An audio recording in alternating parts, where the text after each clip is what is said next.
Right then, welcome back to the channel. My name is Howson, and this is the shortlist. We're going to be looking at different positions that Manchester United need, and today I'm specifically looking at the 5 different positions that I believe Manchester United need as a priority.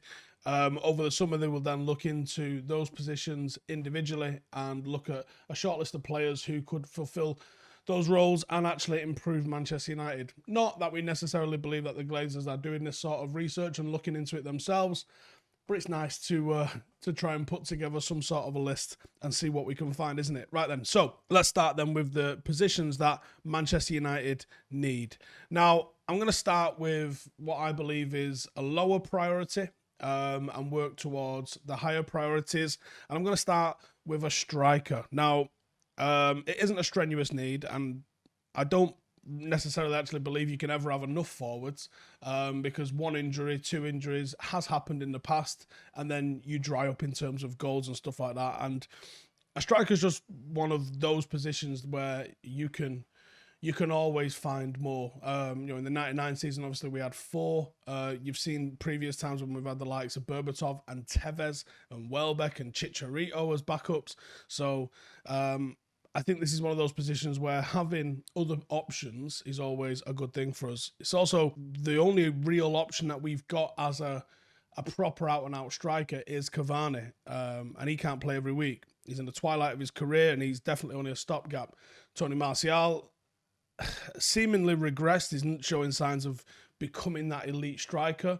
I think Mason Greenwood has got it in his future, but I also don't think he's ready yet necessarily to be able to just come in and be that number 9 right now. He's still learning. He's still in the the development stages of his career. And I think bringing in either a very young striker, a very old striker, or perhaps someone, let's just say like an Ivan Toney, who's obviously just come up from the Championship, wouldn't necessarily expect to play week in, week out, would probably be quite happy to be understudy to someone like a Cavani, might be the sort of move that we're going for, and go a long way in nailing down strength and depth and options in that sort of position and in that area. And it also gives us flexibility when it comes to team selection. Now, there's plenty of forwards out there, and I don't necessarily think that United have to break the bank when it comes to bringing one in.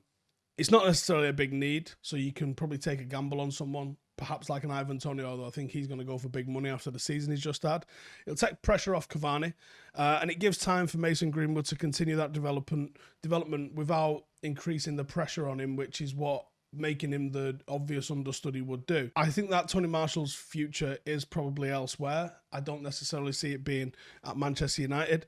If that's the case, is then a big gaping hole that would need filling, and do you want to address that before the issue arises and be prepared going into a season, rather than get 6 months into a season, realise there's a desperate need, drop points because of that desperate need, and try and address it in January when it's seemingly harder to do a deal. There's a ton of different options, ranging from Haaland and Lauro Martinez, even your Ivan Tonys and other people like that. There are a whole host of options, and we will get into those when we start doing the shortlist proper. But yeah, number 1, striker. Next up, right back. I think it's a bit not quite as desperate as a right winger, but I certainly think it's needed in terms of strengthening the squad. Now, I think there's a couple of differences here. One is the fact that Wan-Bissaka needs competition. At the moment, he played virtually every single game, wasn't really troubled, and I think having an option who's better at him than something, probably going to be in the attacking sense, possibly why we've been linked with Trippier, is going to be a good thing, because he's getting better going forward, but he's certainly not elite going forward, and having someone he can compete with and train with who is better than him might drag an extra 5-10% out of his game. It also gives us options when we're playing against a team that's likely to set up in a low block. Might not need Wan-Bissaka to play in that game. Give him the week off. Let him play the game at the weekend or the Champions League game that's coming up.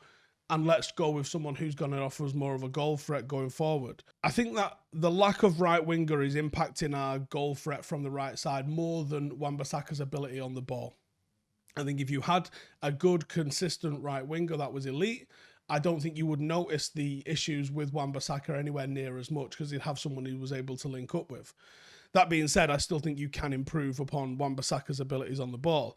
And a right back that's effective going forward could unlock a pretty prolific Manchester United side going forward even more. Teams can't have our right-hand side open and free like they do at the moment if you sign a player in this position. Let's say it is a Trippier. Even giving Ethan Laird the opportunity, which I'd be devastated if I was Ethan Laird at the moment. I'd be absolutely pissed off if I was Laird. You give the club the opportunity to have a bigger threat there, meaning that the opposition can't just rest on their laurels when they're playing against us, and they're going to have to defend on that area. They're going to have to take notice of that area, and that opens up space down the middle. We can become a lot more impactful against lower blocks. It frees up space on the opposite flank because people have to shuffle across. Competition could result in Wan-Bissaka moving up a gear, as we saw with Telles and Shaw this season. And even though Wan-Bissaka's been extremely durable, we have been lucky. And I think just having viable cover is a really sensible idea. And there's some great options out there. Max Aaron's seemingly been on the list for Manchester United for many years. You've got Tariq Lamptey, who I think had a sensational season last year. Obviously, Kieran Trippier. And you've also got Ethan Laird in there as well, or potentially Diogo Dalot, who could come back and put some pressure on if he was going to get the game time. We will go through all of those options when we do the right-back list, but those are the ones that I think, off the top of my head, are going to be on that list as we go forward. Next up is centre-back, and we're increasingly getting more important here now with these positions, and I think a good centre-back unlocks a lot with United. I don't think Lindelof is particularly quick. We know Maguire isn't particularly quick, and it's no secret that we've had a little bit of a soft centre outside of Maguire, who I thought really only kicked into gear maybe around and after Christmas. Our defensive stability through the middle of our defence definitely left a lot to be desired. I think from set pieces, we're still very ordinary, if not poor. And I think the old adage of defence wins titles is often true. And I think United want to compete on multiple fronts next season. It's an area that we need to improve. Now, 44 goals conceded in 38 games last season. Only one title winner in the last 21 years has ever averaged more than a goal conceded a game. It would also lessen the need to be playing two seemingly defensive-minded midfielders. Lindelof, I don't think, is at the level required. There's too many holes in his game. Bay's never fit, and Tuanzebe hasn't taken the step up to fulfill the potential that we all thought he had. We need someone that's got a little bit more pace and athleticism to partner Maguire, who doesn't have those things. And I think Ollie would probably like a ball player as well, someone that could help us play out from the back. This is why the likes of Varane, Torres, Koundé have been linked with United as we go forward. And I think looking to the academy, it's probably a little bit giddy. The likes of Mengi ended up doing very well on loan at Derby. That's a very big leap for him to make that gap. Now, I think Mengi would probably benefit from going on loan again for an entire season. I think that would be the one. But centre-back, now getting into the more important sort of areas where I definitely think that United can be improved upon. Next up then, and most people would think that this position is the priority number one. I'm putting it priority number two, and that's right wing. I think a talented right winger completely fills out that whole right-hand side. You know, let's say it's Sancho, and it alleviates that left wing attack dependence that United currently display this season. It lessens the need for Rashford to play out there. It could allow Greenwood to play more centrally as well. It just means, I think the knock-on effects of it, like when you saw Liverpool sign Van Dijk, he made people breathe out. Liverpool became a lot more relaxed. They became a lot more confident. And I think that's a similar sort of thing that United could find if we got a genuinely top-class elite sort of right winger. Nobody in the league has attacked down the left-hand side or utilised the left-hand side of the pitch in the final third more than United. We've only Palace and Fulham that come anywhere close. Rashford, Pogba, Bruno, Martial, Shaw, even Cavani like to operate on the left-hand side of the pitch. Not to mention, you know, obviously Shaw's attacking overlapping runs, getting into there in the final third. We just don't have that on the right-hand side. With all our attacking qualities, replicating that presence on the right-hand side, whether that's with an upgraded right back that's more attacking, let's say Kieran Trippier, alongside someone like Jadon Sancho, is going to give us just so much more balance and make us much more of a potent threat. And it's harder to defend against teams that's got multiple options of attack. If you know that they're going to attack a certain way, you can line up and figure out how to defend against that. Gives us balance going forward. We were one of the highest scoring teams in Europe, regardless of sometimes our inabilities against low blocks. But we do have other levels to get to, and a right winger definitely helps to complete that. It stops teams being able to cover and almost positionally cheat a little bit on the left-hand side, where they just don't acknowledge Wan-Bissaka's existence and go and completely focus on our main threats in Bruno and Rashford and Shaw and Cavani. We become a lot more unpredictable and versatile as we go forward. Rashford doesn't have to play where he's ineffective for me, which is on the right-hand side. Greenwood gets to develop more as a centre-forward without having to be played on the right just to squeeze him in. And it gives us added depth. Now, a lot of people are talking Rafinha. I think you've still got Sarr. I think you've got Sancho. And there's other options out there as well. But right winger for me, very, very high priority. Wouldn't be surprised if a lot of you put it as priority number 1. But it's number 2 on my list. And then finally, number 5, or number 1 if you're saying in terms of priority, a defensive midfielder. I don't think it's any secret that United are in desperate need of someone world class as that single pivot, someone that's a central defensive midfielder that's going to sit there, dictate play, stop opposition attacks, move the ball forward into the final third with a minimum number of passes and touches, unlike Fred and McTominay, who seem to dwell on the ball a little bit, require a little extra second here and there, don't necessarily have that incisive pass that is able to deliver it into that final third. And I think more and more teams at the higher level are requiring the needs of a single top-class number 6. It would allow us to move away from the 4-2-3-1 kind of method and go more like a 4-3-3, even if it's asymmetrical midfield 3 with an 8, a 10 and a 6. It still enables us to look a little bit more like that rather than 2 6s and a 10.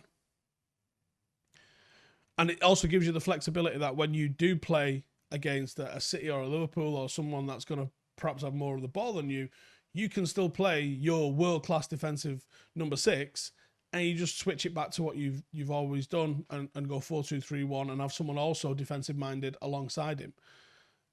And people love to forget about this, but Fergie used to do the same. He used to play Nicky Butt and Roy Keane, and then maybe Paul Scholes off a striker. Basically looks like a 4-2-3-1.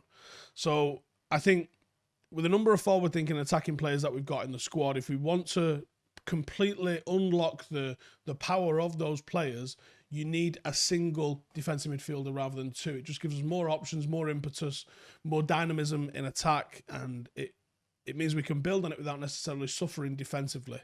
I think no one would be upset if Fred and McTominay became squad players. I think they're perfectly viable squad players, but I don't want to see them starting week in, week out. I think that's where we're going wrong here with this one.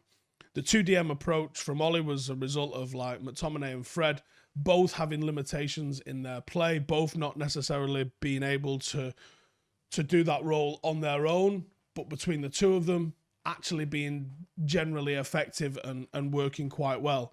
And I think it's also a bit of a belief that our defence isn't quite up to speed and maybe needs a little bit of help from midfield as well. And that's, again, if you build through all of these different positions, your right back becomes better because of the right winger that you've got. You're more potent going forward. Actually, the left side improves when the right side improves. If you had a better defensive midfielder, you can put on another attacker, making you a little bit better in attack, but also that world-class, let's say it was Kante, and I don't think you're getting Kante, but let's say it was Kante. Kante gives you that option to be able to screen that defence, and the defence doesn't need to work as hard. But also, if you get a better defensive central defender to play alongside Maguire, let's say a Varane, then actually you don't necessarily need 2 defensive midfielders. So upgrading these 5 specific positions means that United can take more risks and we can cheat a little bit because we know that the quality is there with some of the players that we've selected. And I think